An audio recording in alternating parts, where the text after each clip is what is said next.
কবি সুবোধ সরকারের লেখা কবিতা রজনীগন্ধা কফিন।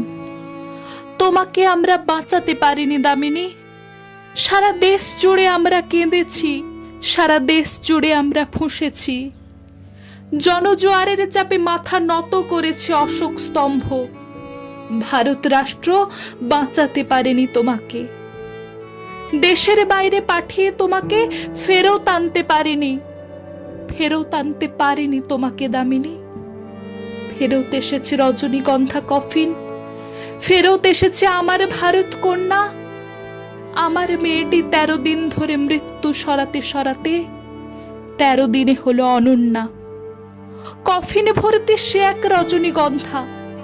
রাইফেলে ডাকা যমুনা যখন রাত্রিরে হলো জামিনী, আমরা তোমাকে বাঁচাতে পারিনি দামিনী।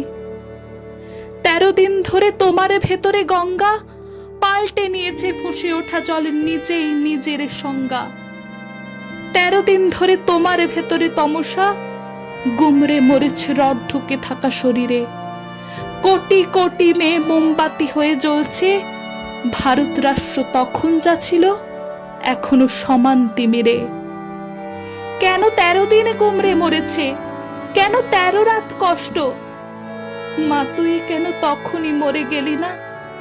জীবনে প্রথম বিমানে উঠলি, ওঠার মজাটা পেলি না। তোমাকে আমরা বাঁচাতে পারিনি দামিনী। তোমার প্রেমিক ছেলেটি এখনো কোন তমসায় হাঁটছে? ছেলেটি এবার ভ্যালেন্টাইনে কি করে বাঁচবে একা?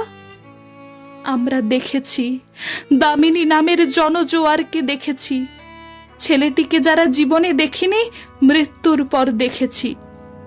ছেলেটি তোমাকে ভালোবেসেছিল দামিনী। পুলিশ কোথায়? মানতে পারিনি, এই রাষ্ট্রকে মানিনি। মোমবাতিগুলো একটু একটু গলছে। গলে যাওয়া মোমবাতি থেকে দ্বিতীয় একটা ভারতবর্ষ জ্বলছে। আমরা তোমাকে বাঁচাতে পারিনি দামিনী, আমরা তোমাকে মারতে পারিনি দামিনী। আমরা দেখছি, দামিনী নামের জনজোয়ারকে দেখছি। হাজার হাজার মেয়েরা আজ রাস্তায় এসে দাঁড়ালো। তুমি যে তাদের আগুন দামিনী, তুমি যে তাদের আলো।